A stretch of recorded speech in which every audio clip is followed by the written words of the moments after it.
మన ప్రభువైన యేసుక్రీస్తు నామములో మీ అందరికీ నా హృదయపూర్వకమైన వందనాలు. దేవుడి దినమంతా మీకు తోడై ఉండి అనుక్షణం ప్రతిక్షణం మీ వెళ్తున్న మార్గాలు వస్తున్న మార్గాలలో నా దేవుడు మీకు తోడై ఉండి దినమంతా మిమ్మల్ని ఆశీర్వదించి కాపాడును గాక. పరిశుద్ధ గ్రంథంలో నుండి జకరియా ప్రవచన గ్రంథం 8వ అధ్యాయం 13వ వాక్యాన్ని నేను చదువుతూ ఉన్నాను. మీ పరిశుద్ధ గ్రంథమైన బైబిల్ తెరచి చూడండి. యూదా వారులారా, ఇశ్రాయేలు వారులారా, మీరు అన్య జనులలో నిలాగు శాపాస్పదమై ఉంటిరో అలాగే మీరు ఆశీర్వాదాస్పదమగునట్లు నేను మిమ్మును రక్షింతును. భయపడక ధైర్యము తెచ్చుకొనుడి. సాక్షాత్తుగా దేవుడే ఈ ప్రజలతో చెప్తున్నారండి. యూదా వారితోనూ ఇశ్రాయేలీలతోనూ ఒక వాగ్దాన పూరితమైన మాట వారితో చెప్తున్నారు. యూదా వారులారా, ఇశ్రాయేలు వారులారా, మీరు భయపడక ధైర్యము తెచ్చుకోండి.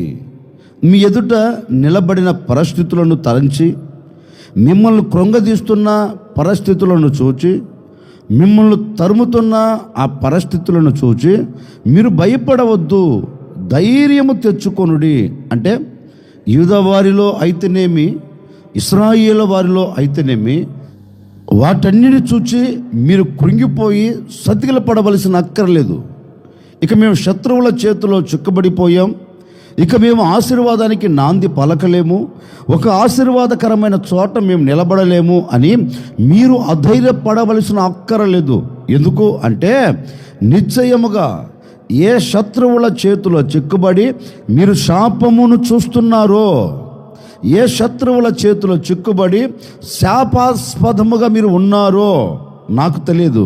నిశ్చయముగా నేను మిమ్మల్ని ఏం చేయబోతున్నాను అంటే శాపాస్పదముగా మీరు ఉండకుండా నేను మిమ్మలను ఆశీర్వాదానికి కారకులుగా మలచబడినట్లు నేను మిమ్మలను ఆశీర్వదించబోతున్నాను.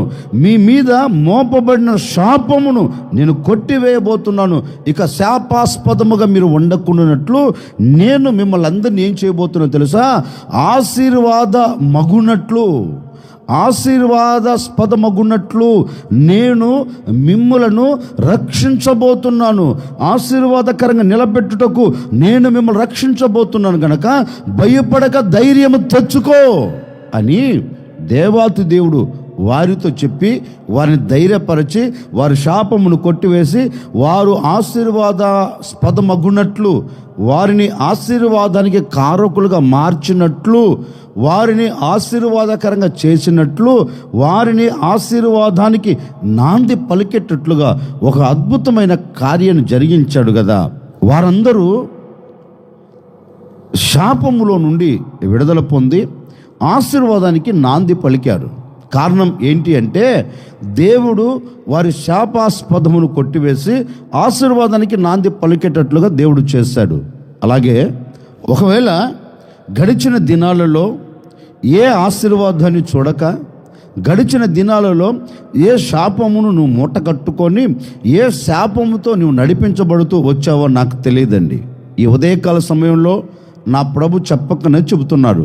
ఒకవేళ గడిచిన దినాలన్నీ నువ్వు చేస్తున్న వ్యాపారంలో, నువ్వు చేస్తున్న చేతి పనిలో, నీవు వేస్తున్న అడుగులో ఏ శాపము నిలిచిపోయి ఆ శాపము వలన నీవు ఎన్ని విధాలుగా నష్టపోయావో నాకు తెలియదండి.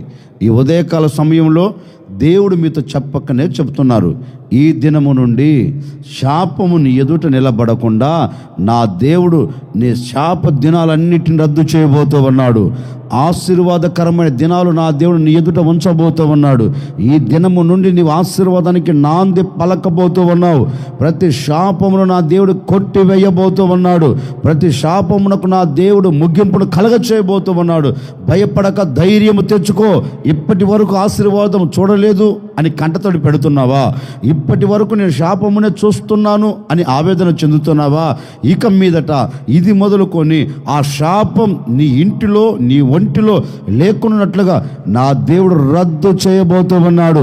శాపమును చూచిన చోటే నీవు ఆశీర్వాదాన్ని చూడబోతూ ఉన్నావు. శాపము నీ ఎదుట నిలబడి కృంగదీసిన చోటే అదే చోట నా దేవుడు నిన్ను విలువగా నిలబెట్టబోతూ ఉన్నాడు. ఈ దినము నుండి ప్రతి శాపం యేసు నామములో తొలగిపోవునుగాక. శాప దినాలు యేసు నామములో తుడిచివేయబడునుగాక. ఈ దినము మొదలుకొని ఈ ఉదయకాల సమయము నుండి ఆశీర్వాదముతో కూడిన దినం ప్రారంభం కాబోతూ ఉంది.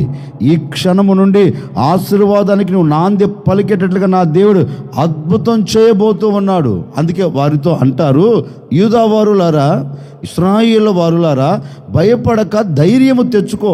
ఎందుకు అంటే మీ శాపమును నేను తీసివేసి మిమ్మలను ఆశీర్వాదకరంగా నేను నిలబెట్టబోతూ ఉన్నాను గనుక ధైర్యము తెచ్చుకో అని వారితో చెప్పాడు. ఈ ఉదయకాల సమయంలో మరొకసారి ఓ సేవకుడుగా నేను కూడా కోరుకుంటున్నానండి, ఈ దినమంతా నీ జీవితంలో ఆశీర్వాదం మాత్రమే చూచెదవుగాక. అందుకే ఇదే జకరియా గ్రంథంలో మరొక చోట చక్కగా రాయబడిన మాట ఏంటి అంటే, ఈ దేశములో ఇక శాపము ఉండదు. ఈ దేశములో ఇక శాపము ఉండదు. ఓ సేవకుడు నిండు మనసుతో కోరుకుంటున్నానండి, ఈ దినము నుండి నీ ఇంట్లో నీ ఒంట్లో ఇక శాపము ఉండకుండా దేవుడు అద్భుతం చేయబోతూ ఉన్నాడు. ఇక శాప దినాలు నా దేవుడు తీసివేయబోతూ ఉన్నాడు. ప్రతి శాపం యేసు నామములో నీ ఇంటిలో నీ ఒంటిలో ఇక లేకుండా దేవుడు దానిని దూరపరచునుగాక. ఇక మీదట ఆ దేశంలో శాపం ఉండదు అన్నట్లుగా ఈ దినం మొదలుకొని నీ ఇంటిలో నీ ఒంటిలో శాపం లేకుండా నా దేవుడు అద్భుతమైన కార్యమును జరిగించునుగాక. ఒకవేళ ఇప్పటి వరకు ఏ శాపం మీ ఇంట్లో ఉన్నా ఆ శాపం అంతటిని దేవుడు ఏం చేయబోతున్నాడంటే ఆశీర్వాదకరంగా దాన్ని మార్చబోతున్నాడండి. ఎలా అదే శాపంతో కాదు, అదే శాపయుక్తమైన దానితో కాదండి. ఎలా చేయబోతున్నాడు అంటే ఆ శాపమును ఏం చేయబోతున్నారంటే ఫిల్టర్ చేయబోతూ ఉన్నాడు. అంటే ఒక భాషలో నేను చెప్పాలి అంటే, ఇప్పుడు సాల్ట్ వాటర్ అంతా, ఉప్పు వాటర్ అంతా దాన్ని ఫిల్టర్ చేసి ఏ విధంగా మంచినీళ్ళగా తయారు చేస్తాడో అట్లాగే నా ప్రభు నీ శాపం అంతటిని ఫిల్టర్ చేసి ఆ శాపము వచ్చిన స్థానంలో దేవుడు ఏం నిలబెట్టబోతున్నాడంటే శ్రేష్టమైన ఆశీర్వాదాన్ని నిలబెట్టబోతూ ఉన్నాడు. శ్రేష్టమైన ఆశీర్వాదానికి నువ్వు నాంది పలికేటట్లుగా అద్భుతం చేయబోతూ ఉన్నాడు. అందుకే నెహెమ్యా గ్రంథంలో చక్కని మాట రాయబడిన మాట ఏంటో తెలుసండి, ఆ శాపమును దేవుడు ఆశీర్వాదకరముగా మార్చెను. ఏ శాపమును? నిన్ను వెంటాడుతున్న శాపమును. ఏ శాపమును? నేను తరుముతున్న శాపమును. ఏ శాపమును? నీ ఇంట్లో నెమ్మది లేకుండా చేస్తున్న శాపమును. ఏ శాపమును? నేను కృంగదీస్తున్న శాపమును. ఏ శాపమును? ఒక్క దీవెన కూడా చూడకుండా నీ కన్నీరు పెట్టేటట్లుగా చేసిన ఆ శాపమును దేవుడు ఏం చేయబోతున్నాడంటే దానంతటినీ దేవుడు ఆశీర్వాదకరంగా మార్చబోతూ ఉన్నారు. విశ్వసించిన వారందరూ గట్టిగా ఈరోజు చెప్పండి, నా దేవుడు నా శాపమును ఆశీర్వాదకరంగా మార్చబోతూ ఉన్నాడు. నా దేవుడు నా శాపమును ఆశీర్వాదకరంగా చేయబోతూ ఉన్నాడు. నిశ్చయముగా మీరు కోరుకున్నట్లుగా నా దేవుడు మీ శాపమును ఆశీర్వాదకరంగా మార్చబోతూ ఉన్నారు. ప్రతి శాపమును ఆశీర్వాదకరంగా చేయబోతూ ఉన్నారు. ఇక నీ బ్రతుకుల్లో ఆ శాపము లేకుండా నీ ఇంటిలో ఆ శాపమును తీసివేసి నీ ఇంటిని అంతటిని ఆశీర్వాదానికి నాంది పలికేటట్లుగా అద్భుతం చేయునుగాక. ఒక వ్యక్తి శాపం కొట్టివేయబడి ఎప్పుడు ఆ వ్యక్తి ఆశీర్వాదానికి నాంది పలకగలుగుతాడు? 119వ కీర్తన 20వ చరణాన్ని నేను చదువుతా ఉన్నాను. మీ పరిశుద్ధ గ్రంథమైన బైబిల్ తెరిచి చూడండి. గర్విష్ఠులను నీవు గద్దించుచున్నావు, నీ ఆజ్ఞలు విడిచి తిరుగువారు శాపగ్రస్తులు. దాని మరొక కోణంలో నేను చదువుతూ ఉన్నాను. నీ ఆజ్ఞలను విడిచిపెట్టకుండా తిరుగువారు ఆశీర్వాదమును చూచెదరు. దాని వ్యతిరేక పదం. శాపమునకు వ్యతిరేక పదం ఆశీర్వాదం, ఆశీర్వాదానికి వ్యతిరేక పదం శాపం. అంటే ఒక వ్యక్తి ఎప్పుడు ఈ శాపములో నుండి విడుదల పొంది ఆశీర్వాదానికి నాంది పలుకుతాడు అంటే పరిశుద్ధ గ్రంథం చెప్పకనే చెబుతుంది. ఏ వ్యక్తి అయితే దేవుడు ఇచ్చిన ఆజ్ఞను తిరస్కరించడో, ఏ వ్యక్తి అయితే దేవుని మాటకు కట్టుబడతాడో, ఏ వ్యక్తి అయితే దేవుని అడుగు జాడలలో నడిపించబడతాడో పరిశుద్ధ గ్రంథం చెప్పకనే చెబుతుంది, ఆ వ్యక్తి ఆశీర్వాదానికి నాంది పలకగలుగుతాడు. ఆ వ్యక్తి జీవితంలో నుండి శాపము తొలగిపోయి ఆశీర్వాదాన్ని చూడగలుగుతాడు. కీర్తనకారుడు అంటారండి, ఒక వ్యక్తి ఆశీర్వాదానికి నాంది పలకాలి అంటే, ఒక వ్యక్తి దీవెనకు నాంది పలకాలి అంటే ఆ వ్యక్తి దేవుడిచ్చిన ఆజ్ఞను విడిచిపెట్టకూడదంటండి. దేవుడిచ్చిన ఆ ఆజ్ఞకు లోబడి నడిపించబడితే ఆ వ్యక్తి ఆశీర్వాదానికి నాంది పలకగలుగుతాడంటండి. నిజమే కదా? ఈ రోజున మన కుటుంబాలు ఎందుకు దరిద్రతను చూడగలుగుతున్నాయి? ఎందుకు ఈ రోజున మన కుటుంబాలలో శాపం విలయతాండం ఆడుతుంది? ఎందుకు శాపయుక్తముగా మన కుటుంబాన్ని మనం ఈడ్చుకుంటూ వెళ్ళిపోతున్నాం? ఎంత కష్టపడినా, ఎంత ప్రయాసపడినా, ఎంత చెమట కార్చినా ఒక్క ఆశీర్వాదం కూడా నువ్వు చూడలేకపోతున్నావు. సామెత లోకంలో ఒకటి ఉంది, ఎక్కడేసావరో గొంగలి అంటే అక్కడే అన్నట్లుగా. నిజమే, మనం ఎక్కడున్నామో అదే స్థితిలో ఉన్నాం. ఒక మార్పు ఏమైనా మనకు కలుగుతుందా అంటే మార్పు లేని బ్రతుకు. ఎంత ప్రయాసపడినా జీవితం మాత్రం మారట్లా. ఎంత కష్టపడినా కుటుంబంలో ఒక మార్పు కనబడటం లేదు. ఎందుకని? ఇంటి ఇళ్ల పాదంతా, ఇంట్లో ఉన్నవారంతా ఎంత చెమట కార్చి సంపాదించినా ఆ సంపాదన దీవెనకరంగా లేదండి. ఆ సంపాదనలో శాపం నిలిచి ఉంది. ఆ సంపాదనలో ఆశీర్వాదం నిలబడక శాపమును మూట కట్టుకొని కన్నీరు కారుస్తున్న కుటుంబాలు కోకోలలుగా ఉన్నాయి. ఎందుకు? ఎంత కష్టపడినా కన్నీరు చూడగలుగుతున్నావు అంటే పరిశుద్ధ గ్రంథం ఒక్కి నొక్కి చెప్తున్న మాట ఏంటంటే, నీవు దేవుని ఆజ్ఞను విడిచి తిరుగుతున్నందువలన నీ కుటుంబంలో శాపం నిలిచిపోయింది. ఆశీర్వాదానికి నాంది పలకట్లేదు. చాలా కుటుంబాలు చూడండి, లక్షల డబ్బులు సంపాదిస్తారు. ఏ వ్యక్తిని పలకరించిన లోకంలో, బాబు ఎంత నీ జీతం అంటే, నాకు 2 లక్షలు అయ్యా, 3 లక్షలు. సరే, 2 లక్షలు 3 లక్షలు తీసుకున్నవాడు ఏమైనా ప్రశాంతకరంగా ఉండగలుగుతున్నాడా? ఏమైనా ప్రశాంతకరంగా జీవించగలుగుతున్నాడా అంటే ఆ ప్రశాంతత లేదు. ఎలా వస్తుందో తెలియదు, ఎక్కడికి వెళుతుందో తెలియదు. ఎంత సంపాదించినా చేతుల్లో నిలబడట్లేదయ్యా, ఇంట్లో ప్రశాంతత లేదయ్యా, ఇంట్లో ఆశీర్వాదం లేదయ్యా. ఎందుకో ప్రతిదీ చినిగిపోయిన సంచిలో వేసినట్లుగా మలచబడుతుంది అనే కుటుంబాలు మన కంటికి చాలా కనపడుతాయండి. ఎందుకని? వీటన్నిటికీ కారణం ఏంటి అంటే పరిశుద్ధ గ్రంథం చెప్తున్న మాట ఏంటంటే, నీవు దేవుని ఆజ్ఞను విడిచి, నీవు దేవుని ఆజ్ఞకు కట్టుబడక, నీవు దేవుని ఆజ్ఞకు లోబడక తిరుగుతున్నందువలన ఇప్పుడు నీ ఇంట్లో నిలబడిపోయింది, నీ ఒంట్లో నిలబడిపోయింది అంటే శాపం. ఆ శాపం నీ ఇంటిని ఏలుతున్నందువలన నీ ఇంట్లో ఒక ప్రశాంతత లేదు, నీ ఇంట్లో ఒక నెమ్మది లేదు, నీ ఇంట్లో ఒక ఆశీర్వాదం కంటికి కనబడట్లేదు. అందుకే ఈ ఉదయకాల సమయంలో ఒక సేవకుడిగా నేను మీకు ఇచ్చే ఒక చిన్న సలహా ఏంటి అంటే, ఒకవేళ ఈనాటి వరకు దేవుని ఆజ్ఞను తిరస్కరించి, దేవుని ఆజ్ఞకు నీవు లోబడక, దేవుని ఆజ్ఞలో నీవు కట్టుబడక, ఒకవేళ ఏ శాపమును మూట కట్టుకుంటూ వస్తున్నావో, అందుకే మన పితరుల గురించి పరిశుద్ధ గ్రంథం చెప్పకనే చెబుతుంది. సమూయేలు సౌలుతో అంటాడు, సౌలా, నీవు పరిచర్య చేసేదానికంటే, నీవు బలులు అర్పించేదానికంటే, నీవు కానుకలు అప్పగించుకునే దానికంటే దేవుని మాట వినుట శ్రేష్టం. ఈ రోజున మానవునిలో కరువైపోయింది అదండి. ఈ రోజున ఒక విశ్వాసంలో కరువైపోయింది అదండి. ఈ రోజున దేవుని మాటలు వింటున్న ప్రజల జీవితంలో కరువైపోయింది అదండి. ఏంటిది? దేవుని మాటకు లోబడే మనస్తత్వం. దేవుని మాటకు లోబడకపోయినందువల్లనే కదా ఇన్ని అనర్థాలు మన కుటుంబాల్లో జరిగేది.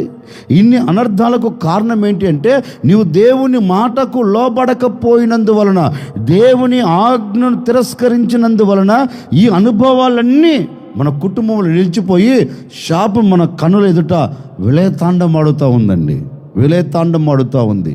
అందుకే ఓ సేవకుడిగా నిండు మనసుతో నేను కోరుకుంటున్నానండి, ఈ సంవత్సరం ప్రారంభం నుండి ఈ క్షణం వరకు నీ కుటుంబంని ఏది పరిపాలన చేస్తుందో, నీ కుటుంబంలో ఏది నిలిచిపోయిందో, దేనిని చూడాలనుకొని చూడలేక కన్నీరు కారుస్తున్నావో నాకు తెలియదండి.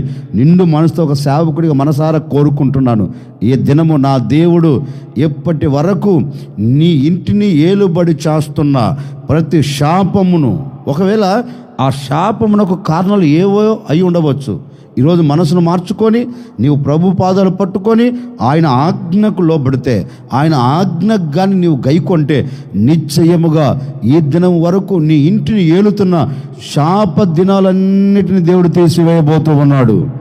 ఈ దినము నుండి ఆశీర్వాదకరమైన దినాలు నువ్వు చూడబోతూ ఉన్నావు. ఆశీర్వాదకరమైన దినాలు నీ కుటుంబంలో అడుగు పెట్టబోతూ ఉన్నాయి. ఈ ఉదయకాల సమయంలో నా ప్రభు అయిన యేసుక్రీస్తు నిశ్చయముగా నీ మీద మోపబడి ఉన్న శాపమును రద్దు చేయబోతూ ఉన్నాడు. శాపమును కొట్టివేసి నా దేవుడు నీ ఇంటిలో ఒక ఆశీర్వాదకరమైన మార్పును తీసుకుని రాబోతూ ఉన్నాడు. ఈ దినము నుండి నీవు ఆశీర్వాదానికి నాంది పలుకుదువుగాక. బహుశా ఈనాటి వరకు, ఈ సంవత్సరం ప్రారంభించిన నాటి నుండి, ఈ సంవత్సరము ప్రారంభించిన నాటి నుండి ఈ క్షణం వరకు ఒకవేళ ఏ శాపం నీ చేతి పనులు నిలిచిపోయిందో, నీ వ్యాపారంలో నిలిచిపోయిందో, నీ ఉద్యోగంలో నిలిచిపోయిందో, నీ పిల్లల జీవితంలో నిలిచిపోయిందో, నీ ఆత్మ సంబంధమైన జీవితంలో నిలిచిపోయిందో నాకు తెలియదండి. ఈ ఉదయకాల సమయంలో ఒక చిన్న ప్రార్థన, అయ్యా నేను నీ మాటకు లోబడతాను, నీ ఆజ్ఞను గైకొంటాను అని దేవుని పాదాలు పట్టుకొని ఒక చిన్న ప్రార్థన చేసుకుంటానండి.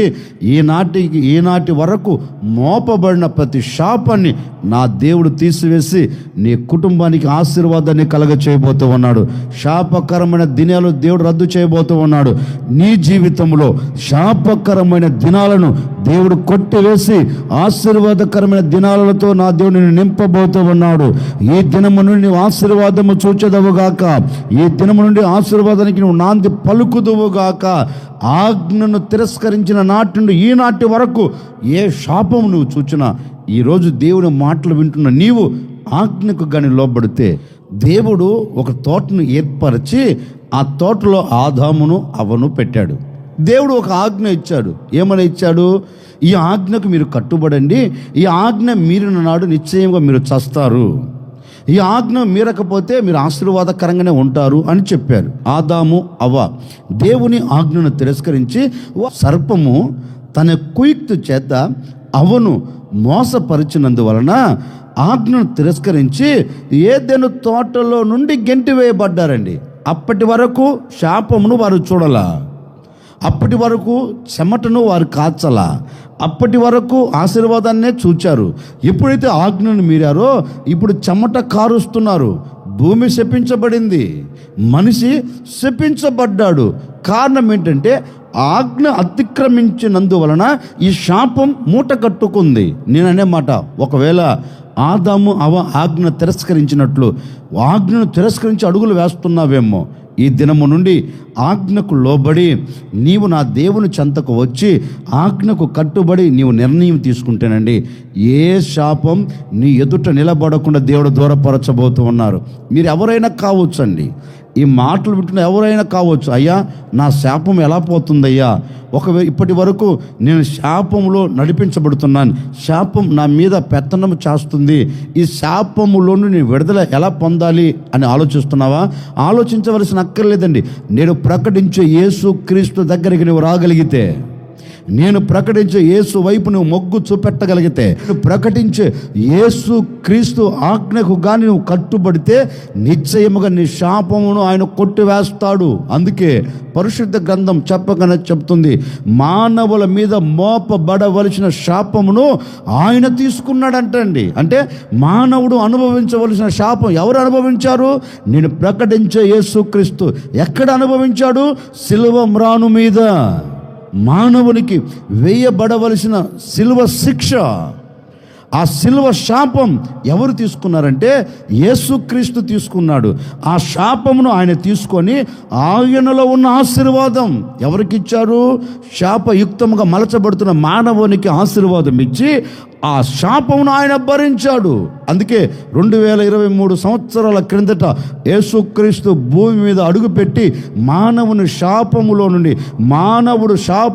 విడుదల పొందాలని పరిశుద్ధమైన రక్తాన్ని చిందించాడు, పవిత్రమైన రక్తాన్ని కార్చాడు.